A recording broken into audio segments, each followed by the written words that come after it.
Okay, that I have scanned and converted to PDF. That I will display for you. I will post this file after this class. Okay, after this class I will post that file in the general section in the name of EC353. Okay, multi vibrators. File name will be EC353 multi vibrators. So that will be the name of the file. After the class I will post it. I will upload it in the general section, file section. So I'll be taking help of that for teaching. You make your notes, and if there is something missing, you can see from that file. So I'll just refer to those pages which I have decided to upload in the form of a file or so. Okay, so let me take the presentation in my hand, and then I will explain to you the various diagrams.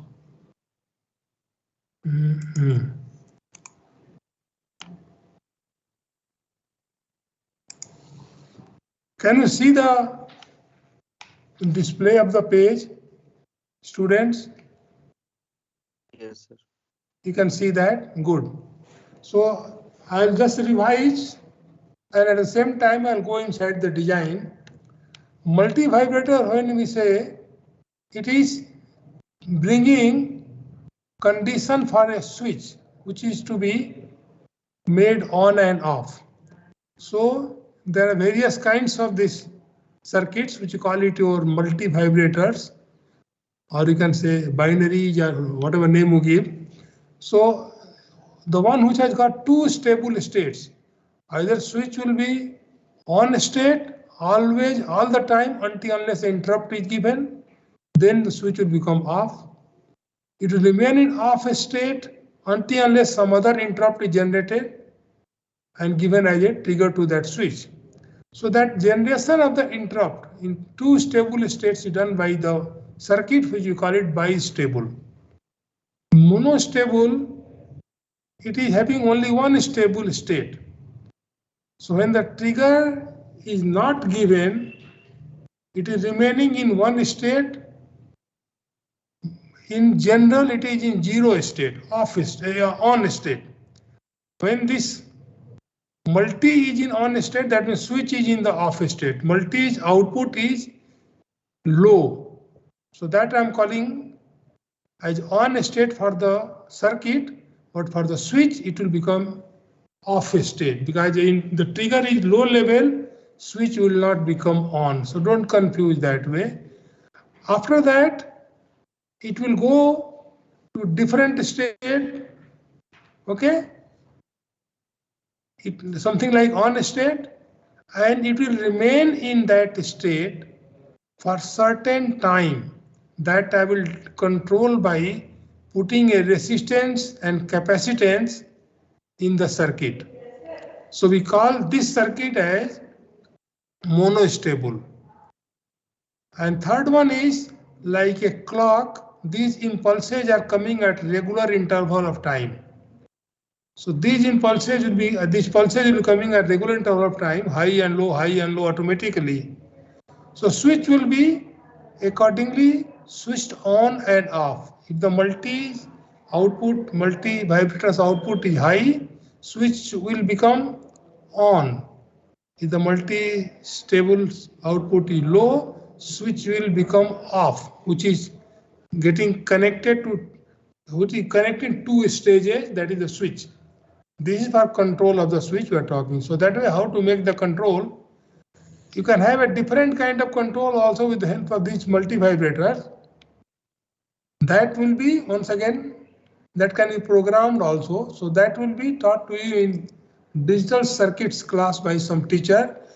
Otherwise, if I get time, depending on your interest, I can go to that discussion also. Okay, that will be your some like sequential circuit design or something like that. A sequence will be generated. It will not be like a clock. It will make it on and off automatically according to that sequence. It will not be monostable kind of thing. It will not be bistable kind of thing. It will be astable, but it will be having some kind of control logic. It is not coming at regular intervals, but whenever some conditions are made, switch becoming on or switch is becoming off. So that will be taken by some kind of sequential circuit design class separately. If you need, I will go for it. Okay, fine. Very simpler one. I have taken a multi-vibrator. Two NOT gates are there, and I have connected them directly. I have connected them directly. Just see that. I started with two resistances and all that. This is RC is just for making this transistors Q1 and Q2 who are making the NOT gate in, you can say, in initial stage, which one is on, which one is off. So that way this RC will be chosen. Okay. Once again, if any fluctuation occurs, state of this one will be going to one of the stable states which is not in your control. I have switched on the circuit, switch VCC supply I have switched on. I don't know which one will become off, which one will become on. One of them will become off, one of them will become on. Suppose I'm taking output at this collector of the second transistor, I call it VC2. Collector of second transistor, I'm taking the output. Suppose it has gone in saturation, the output will be low. So the control that is going to control the switch, that will be low and switch will be there in the off state. Okay, but I don't know whether it will be on or not. It becomes off. Okay, because fluctuation occurred at this end rather than this end. So it will become off, this will become on. So it will permanently go in that state until I apply a trigger and switch it to the different second stage, something which will be your on state for this one, V output low, and accordingly switch will be controlled. How does it work? Let us see. This is my VCC. VCC I cannot give arbitrary voltage. RC I cannot put arbitrarily. So here the design comes into picture. You know the transistor. So say things are coming like that. I'm marking VC1 for collector of first transistor, VV1 as the voltage at the base of the first transistor, VV2 at the base of the second transistor, VC2 at the collector of the second transistor. That way the voltages are coming to me. And triggers I will be applying. Once I will apply the trigger to this VB2, if it is saturation, applying the trigger, I'll make it to cut off. Or this is cut off, applying a positive trigger here, I can make this to saturation, this will go to cut off. So a negative trigger applies here if it is saturation, or you can say positive trigger applies here. So this is open for positive and negative, both the triggers getting applied. Okay, so this is called direct couple multi-vibrator, bistable multi-vibrator, directly have coupled like that. Now, I assume that when I switched on the circuit, there was some fluctuation here. This current fluctuated. If current increased here, this voltage decreases. RC drop increases, so this voltage at VC1 decreases. So VB2 voltage decreases. As a result, VC2 decreases, so VB1 decreases. And this will further increase the current. Okay? Sorry, if VB2 decreases, VC2 increases, VB2 is decreasing, the VC2 is increasing, this increase, VB1 is increasing, and this increase causes enhancement in the current here, so drop will be more. So as a result, VC1 decreases further and VB2 decreases further, VC2 increases further like that.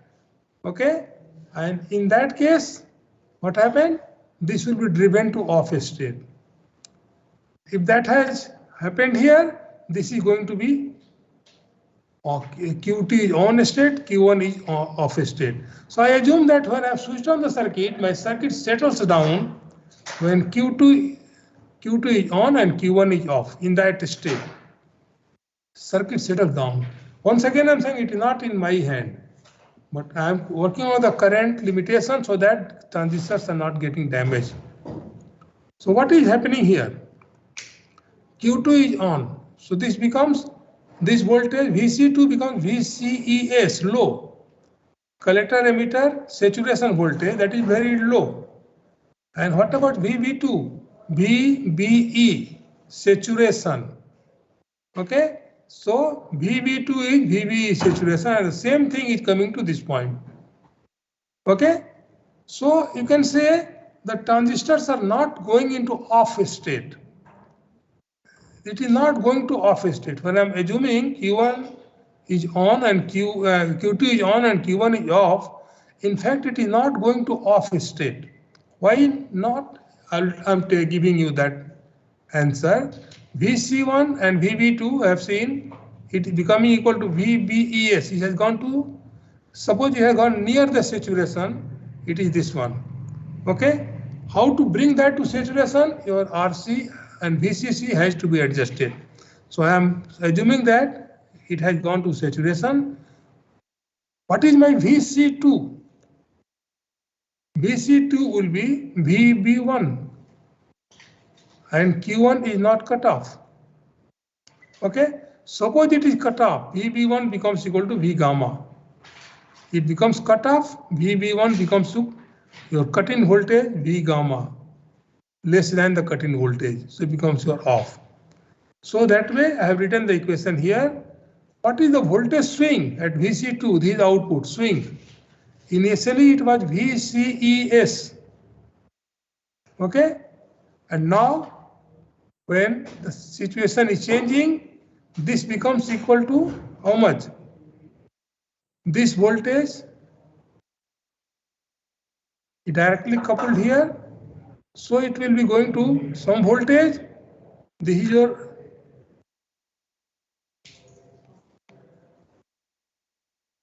VC1 is becoming your VB2. Okay, so this voltage it will change from VCES to this voltage. When it is changing the state, the voltage VCES becomes this voltage. So I'm saying I don't know what VC1 is going to happen here initially. So I'll assume as VC1 itself. I'm not putting this as my off state. So I'm putting VC1 minus VCES. This is the voltage swing that I'm having at this one. So this is the swing. VCES will make the state of the switch off. VC1 will make state of the switch on. So that way it will be fluctuating between these two limits. So what are these two values that I'm putting here? What is the current I1? I1 is flowing through this RC. This RC, Q1, this is the current I1 flowing through this. Here current I2 is flowing. So what is the current I1 flowing when Q2 is on and Q1 is off? VC2 or VB1. This, in fact, we will come after this stage. So V out, you assume that next time when this changes state, this becomes a VCES, this becomes equivalent to a VC1. VC2 will become equivalent to VC1. That's why I put the swing like this. I1 is what? VCC minus VC1 divided by RC. Current I1 is flowing. You can say if Q1 is off, this is the saturation, that will be the saturation current. Okay, but not. I1 is not the saturation current. I1 is this total current. Some collector current is also flowing, so it is not becoming off actually. So that's what correct it. Q1 is on and Q2 is on and Q1 is in some state which is active state, not off state. Okay, so I1 will be VCC minus VC1 divided by RC, that is the current. So what is my IC1, collector current? This current I1 minus this IB2 is becoming my IC1. So there is collector current flowing, it is not off. And that is equal to I1 minus what is VB2? IB2 is saturation current, IB2ES. IB2ES. Second transistor base to emitter when it is in saturation. So IC1 in this state is going like that. So your Q1 is not your cutoff. Okay, so if it is cut off, then something else will be there. IC current will become 0. But here I1 minus IB2 is IC1 that is flowing through this. That is the assumption in this case. What is the equation, loop equation now? VCC, okay, will be what? VCC, this one will be IC1 into RC plus IBES.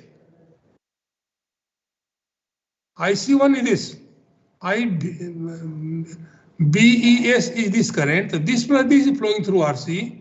So VCC will be the two currents combined into RC. IC1 plus IBES, both combined flow through this RC. That drop plus this voltage is VBES. That is the loop equation here. Okay? Not loop equation, you can say nodal equation here. So it is like that. What is my VB1 in that case? VB1 is here. VB1 is VC2, that is VCES. VCES is saturation, VCES, this is in saturation, but it's not going to cut off. This remains in the active region. So active region and saturation it is going. I'm coming to this point. VB1 is this thing, VC2, that way it is connected here. So what is my VB2? That is VBES, and that is equal to VC1 that I have already written earlier also. In this way, IC1 and RC determine VCC. This is VBS. So I know for the transistor from manufacturer data what is VCES, how much is VBES, because identical transistors are used. So these two voltages are known to me now. So see, VC2 is VCES, okay, and VC1 is VBES, remember. And the fluctuation at the output is VCES and VC1, VC2 and VC1 are the fluctuations. So output level is equal to VBES when the multi-vibrator is becoming high level at the output. High level is VBES and low level is VCES. So you have seen in the manufacturer data, VBES is larger than VCES. Okay, so that you know from the devices. Here I'm not going to put, but this is a very small swing that is appearing out the output. In this way, IC1 and RC VCC, which keeps Q1 in active region and prevents Q2 from going to deep saturation. If it goes deep into saturation, Q2 may get damaged and its response will be delayed. If it is deep in saturation, it cannot respond at a fast clock rate. So it should go to saturation but not deep inside that. So that way RC and VCC you are choosing to make this one VBS and this one. In any case, your Q2 should not go into deep saturation. Your drop I1 into RC should be equal to VBES when that is off. Similarly, I2 into RC should be equal to VCES, and that's how I2 and I1 should be controlled by VCC and RC. So this is the way your direct coupled multi-vibrator is made. Any question here? I will come. Direct coupled multi-vibrator, a simpler design, nothing to worry about, just only transistor properties are used in this case, and it goes like that. So what is the disadvantage of this?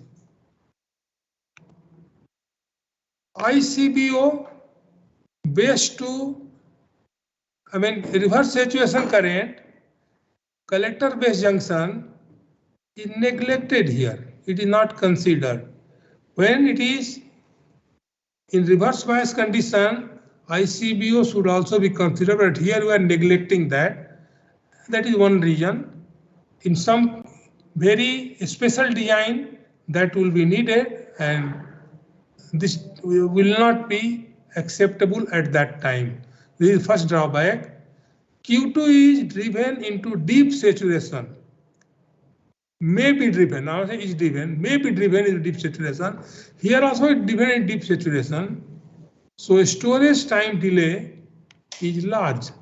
LARGE in fact, not W. Storage time delay is large. Okay. So time delay, if it is large, it cannot respond to fast high speed circuits. Your control also. Third drawback here is the output voltages are VBES and VCES. V out is taken from the collector of the second transistor. The two higher voltage, VCES is the lower voltage, which may vary with temperature as well.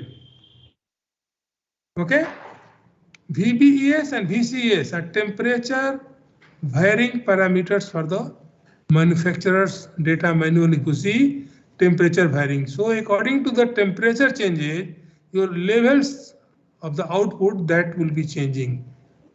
V0 will be changing the two levels according to the temperature, which is not very much desirable. Output swing is very small, VBES and VCES. So at that time it is susceptible to noise. Such a small swing, any small noise will give some kind of false alarm. It is in saturation stage, that means your switch to be controlled is supposed to be in off state, but the noise will make it on state. So it is susceptible to noise. These are drawbacks, and I will go for improved design now. Is it okay? Fine. Descriptive one. What is the advantage then? If all are disadvantages, why should we go for it? It is used because it is simple to design. Okay, swing is less, but it is simple to design. We can use a voltage converter, simple voltage converter you can use, and that will control the, switch with a higher your control signal.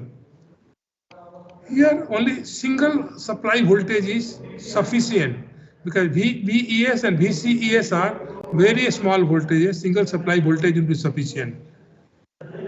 If you want that it should not be driven in deep into saturation. It has not got any resistance except RCs, which controls the currents. Okay, so except RCs are the only resistance they use, so power dissipation is very low. And some transistor, low cost transistors are available, which have got low breakdown voltages. Okay, low breakdown voltages for the transistors.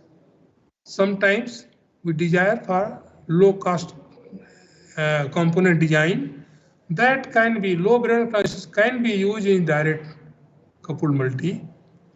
And point is, there is no capacitor and no other multiple resistances are not coming. Very few floating resistances are there. So integrated circuit design is easily implementable. That is the advantage of that. So people go for it also. Given the enough hint on direct coupled multis. I welcome. There is any question here? Students, no question? All trivial? Very good. Mr. Sen Gupta, is it okay? Is the pace fine? Mr. Sen Gupta, is it okay?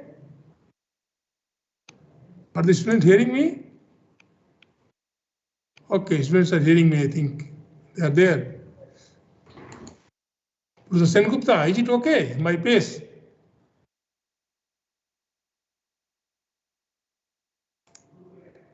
Okay, fine.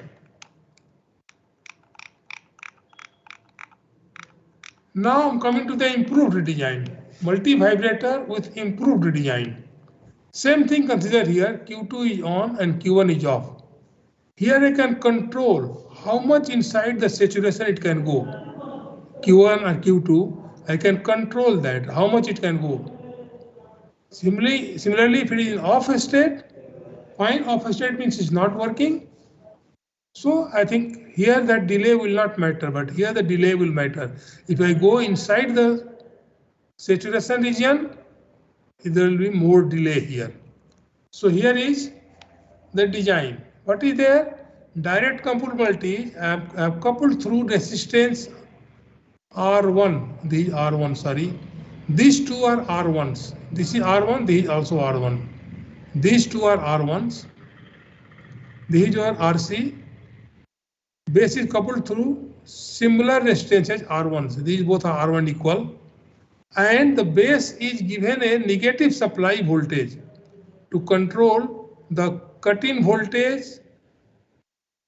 should be higher than the voltage that is designed here, biased here, when I want to bring it to off state. Similarly, this voltage should be higher than the saturation voltage, slightly higher than the saturation voltage. Okay, if this has to go in the saturation. So that way we design RC, R1 and R2 are used. Remember, this is R1 only. It is symmetric, identical thing. Here I have applied the negative voltage. Positive voltage and negative voltage two are required. So this is the improved design. Remember this is R2. I think I can write it here. It's better. And correct it.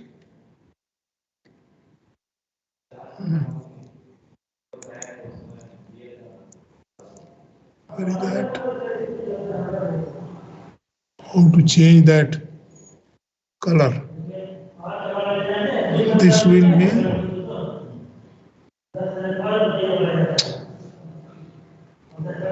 What is happening?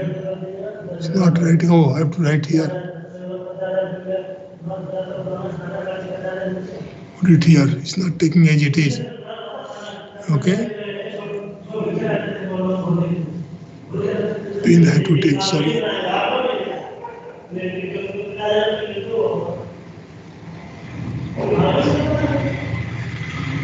Will I take the pen?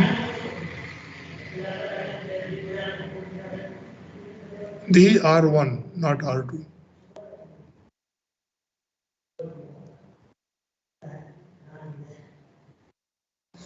Oh, no, that is a double. They started again the same thing.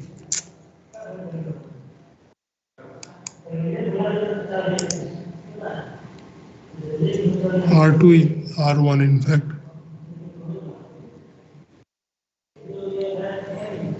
Why this? Anyway, I don't have this double. I cannot face. It is R1, so it will go like that. To solve this design, we take help of Thevenin's equivalent circuit. For Q2 is in on state. So what is my Thevenin's equivalent? VC2 Thevenin's equivalent will be how much? It is on state, so this is my VCES, okay? Here I am talking VC2 Thevenin's. This is given a cut here. This will be given a cut here.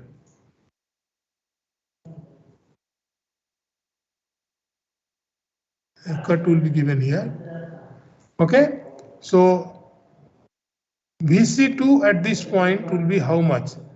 VCC plus VVB divided by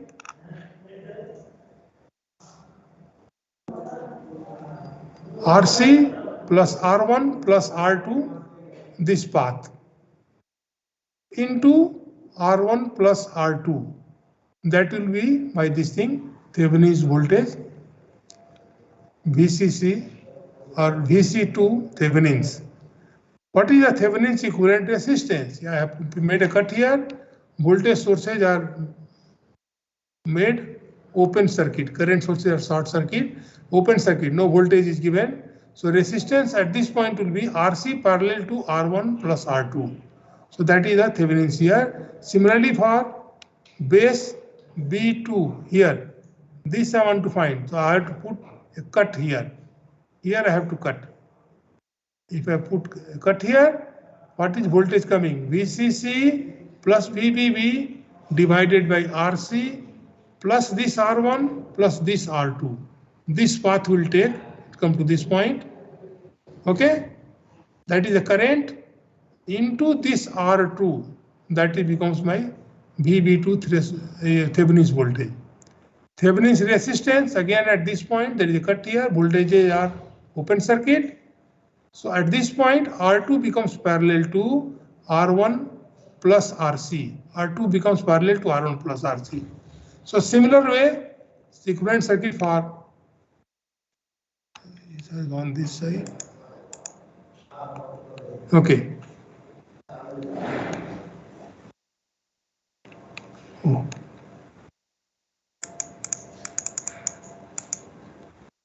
Okay, this thing. This is a circuit. Now I am making calculation here. VC threshold, same thing. VCC, VBB, R1 plus R2 multiplies the current. This divided by RC plus R1 plus R2 into this is this thing. RC2 I have given RC parallel to so and so. I have computed here. So these values are given. You have to find the numerical things. Okay. What is my IC2? Current through the entering the collector of the second transistor, that is ICS. And what is that? VC2 Thevenin's equivalent minus VCES divided by RC2 Thevenin's equivalent. You know the diagram there. So that is your ICS. ICS is this thing. Okay. So I can compute that way. IB2 same thing. VB from the base Thevenin's equivalent circuits. I'll find like that. This is your base to emitter saturation voltage is there. This minus this divided by RB2 Thevenin's equivalent like that. Now I am putting for the off state now. VC1 same thing. This divided by RC plus R1 plus R2 is the current into RC. That is your first one. So it is this equivalent circuit when Q1 was off. So no collector current is flowing in that case. Remember here, VC1 threshold, suppose I am finding, it is not having any collector current, but there is a current flowing through R1, R2. Okay, so that's why this current will give me your VC1 threshold. RC1 threshold. Similarly, I have given you VB1 threshold and this thing. This I have given. What is the adjustment you have to do? VB1 threshold that you are computing here, that must be smaller than cutting voltage of V, voltage V gamma, because this has to remain in off. Initially, it should be off. So VB1 threshold should be less than V gamma. Okay, so VB1 Thevenin's voltage must be less than V gamma. That is the adjustment you have to do. That means you have to find R1, R2, and also this VBB, how much voltage you are giving a negative voltage. Because VCES is constant, I cannot change that. So this has to be less than V gamma. If it is not, you change the value like that. Okay, so this is the design constraint for this circuit. Another circuit comes here using the self-bias circuit. There is a VCC applied here. I missed it. A VCC is applied here. So RC, R1, R1, R2, R2, these are coming as it is. There is one resistance applied here, RE, emitter resistance. Okay, so this is self biasing. It is elevating the emitter of this thing. It is elevating emitter of the two transistors. When the current flows through RE, this emitter is getting elevated in the voltage. This goes to your ground. So it is the same thing. Here the negative voltage has been removed. Negative supply is not needed because I have given this cell biasing. I have elevated the emitter higher than the ground so that negative voltage is not needed. Okay, so VBE can be controlled by this RE and the current through that. Same thing we are doing here also.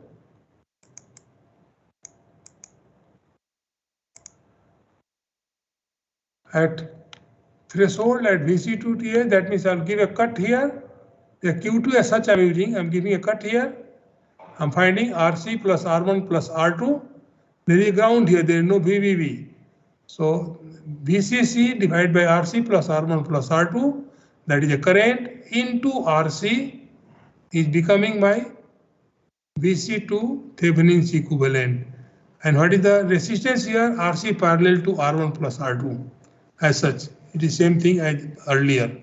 So that way it is there, it is done. Now coming to the second transistor, VC1 threshold. Same thing you are doing here also. Same thing, and now we are here. Give a cut here. This point to cut. So VCC divided by RC plus R1 plus R2 going to the ground is the current. That current into RC becomes the voltage here. So VC1 Thevenin's equivalent is coming like that. Similarly, resistance we are done. At base also you find here I want to find. So what is that? This VCC divided by RC plus R1 plus R2 is the current into R2, that is the VB2 threshold, VB1 Thevenin's equivalent. So that's what we have drawn, and the equations become here. Thevenin's equivalent circuit for Q2 on state. We have got this VB2, okay, VB2 Thevenin's equivalent, which is coming like that. It is also VBES. Why? VBES from the second transistor. Second transistor was on. So it is VBES plus IBES, that is entering the base of that. That will be flowing through RB2 Thevenin's resistance plus this RE, that is the emitter resistance, in which collector current and base current both are flowing. So it becomes RE into 1 plus HFE. Collector current is base current into HFE. So you already know. So IBES I have taken outside. This is saturation current was flowing. So that is your ICES becomes IBES into HFE. So it is coming like this. So this and this we have got for representation of VB2 base of second transistor. This voltage can be equated, and accordingly R1, RC, R1, R2, etc. are to be designed. These are coming over here also, they are coming over here also. RE has to be chosen according to that. Okay, this VB2 threshold has to be higher than V sigma, that is saturation. VB saturation voltage, it has to be higher than that. So that way you have to choose the resistance and other things. For the Q1 off state, we find in a similar way this. Here VB1 Thevenin's equivalent should be smaller than the cut-in voltage. Transistors are identical, so cut-in voltage are also given for the transistor. From the manufacturer data, it is not changing. So it is V gamma. V sigma is different, V gamma is different cut-in voltage. They may be same, they may be different depending on the manufacturer's data. That is that here it should be less than that, there it should be greater than that.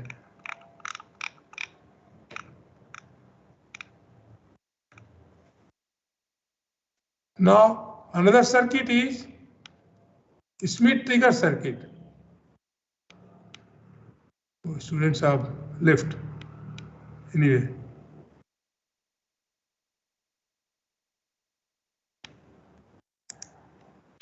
Okay.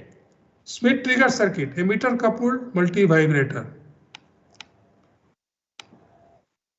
This is your RC1, this is your RC2. I am leaving this terminal open for applying my input. Input voltage I will be applying. It can be a pulse, it can be sinusoid, whatever is there. It is used for sinusoidal case also. It is used for this kind of pulse also. So VI is open. I'm not putting VI anything as particular only sinusoidal or only pulse. No, it can be a pulse, it can be a sinusoidal, it can be anything. Sinusoidal amplitude will make it on and off according to that signal levels, transition delay or so. That is the thing.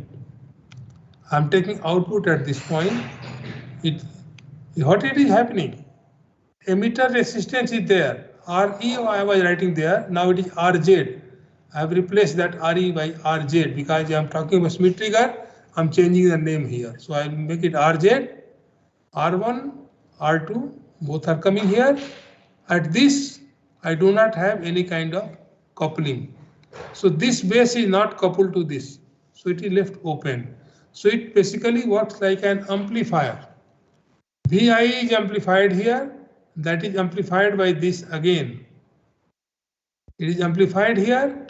It is amplified by this again. This current will be changing. This elevation will be changing. And because there is elevated emitter level, okay, it will be changing the state, on state to active state, active state to on state. So this is always in active state. VI is keeping it active state. This will become on state or off state like that. Okay. Q2 is either active or off state. Q1 is either active or on state. Just see. Oh, here's off.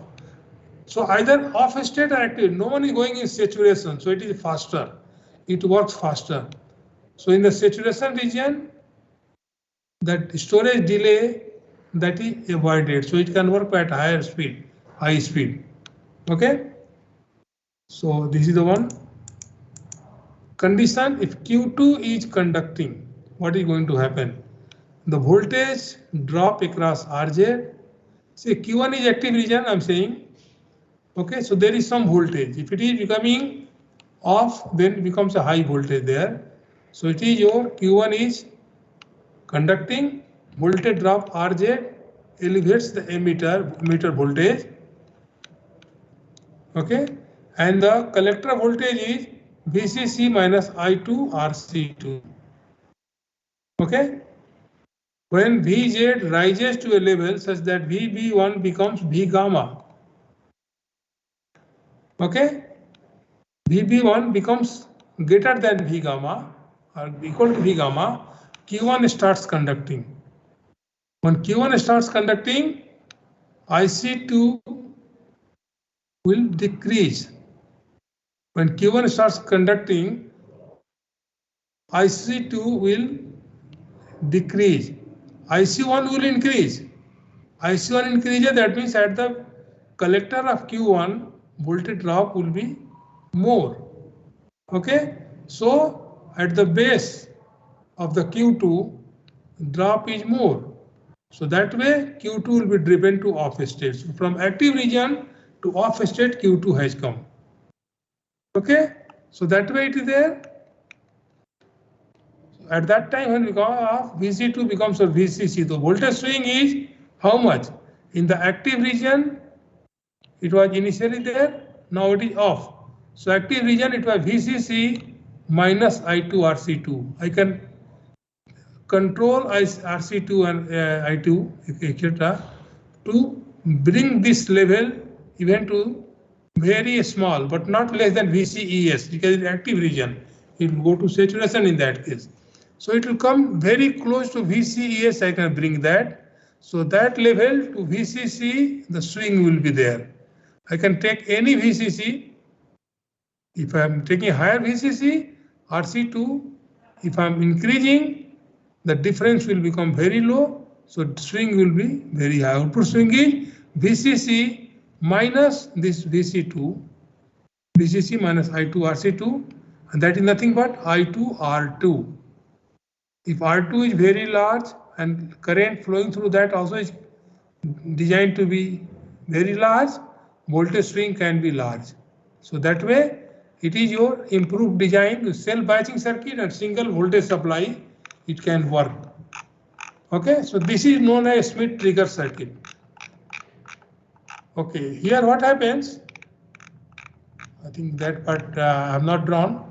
I can draw it here. It's not taking on this. I have to go to. Can you see this slide? Is the PPT visible to you? Can you see this? Yes, sir, visible. Visible now. So what is happening? This is my V naught and this is my VI.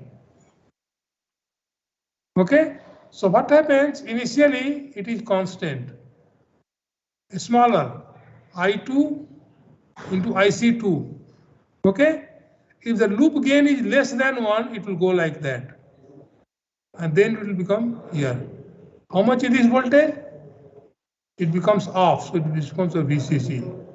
Or how much is this?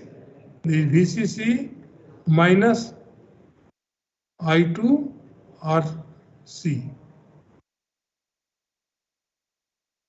Okay, VCC minus I2 RC this level, it goes to this, it works like this. So here it is going linearly from this to this, depending on this part, your loop gain. You know how to get the loop gain? Emitter resistance is there, collector resistance is there, the ratio becomes the loop gain. I think you already know. Loop gain is less than 1. When the loop gain is equal to 1, it will go like that, it will rise here, it will go here. Here, loop gain equal to 1. Loop gain equal to 1. When the loop gain is less than 1, it will come something like that. Here, loop gain is greater than 1, sorry. When the loop gain is greater than 1, it will go like that. Less than 1, it is this, greater than 1 is this.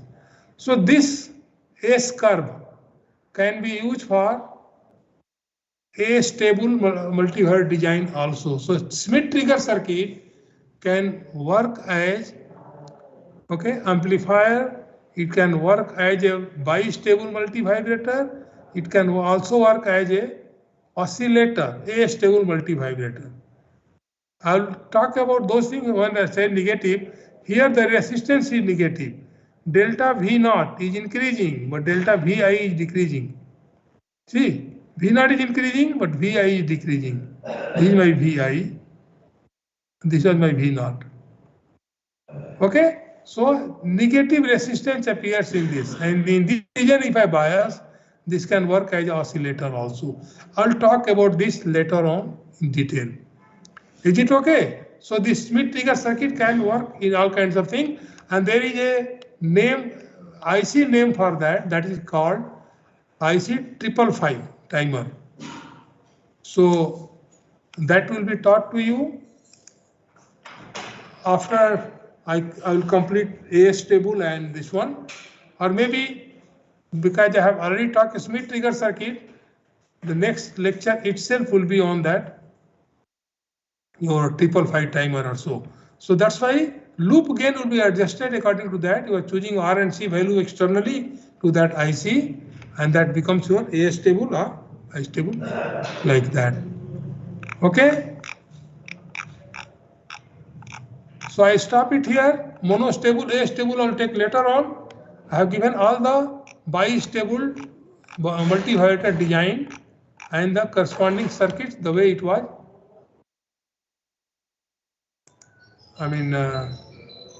Thought of.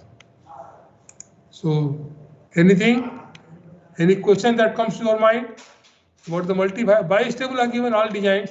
Professor Gupta, I have given them idea about the Smith trigger circuit now. So 555 timer they can understand very well. So we can bring that for their experimental purposes in lab also they will be using. It will be good for them. Can you hear me, Gupta? Yes, sir. So Yes. okay. So I'm now instead of putting the monostable, I finished this Smith trigger circuit for their own benefit, because now they should know some ICs also that is working as a bistable, astable and all that, these things. Other ICs available are in the form of flip-flops, but your Smith trigger circuit 555 timer is available to you. You can use it as a bistable multi-vibrator, or you can use as a oscillator design also. Okay. I can wait for a couple of minutes for you to take your questions. If there is no question, I take a leave now. So I'll be Professor Sen Gupta will be giving you more details of IC 555 timer. Okay, that will be once again derived from this Smith trigger circuit. Whatever the terminals are coming, op-amps will be playing the role there, and all integrated circuits you are making. So Smith trigger is not your direct coupled. It is also known as emitter coupled multi-vibrator. So emitter coupled multi-vibrator will be dealt in detail taking reference of IC 555 timer, and I will be meeting on Friday to take your monostable and astable circuits for that. Okay? Okay. So take your leave. Good day. Enjoy your time now. I think you are having Amrit Mahotsav in your Ranchi campus also, so you can enjoy that. See you again.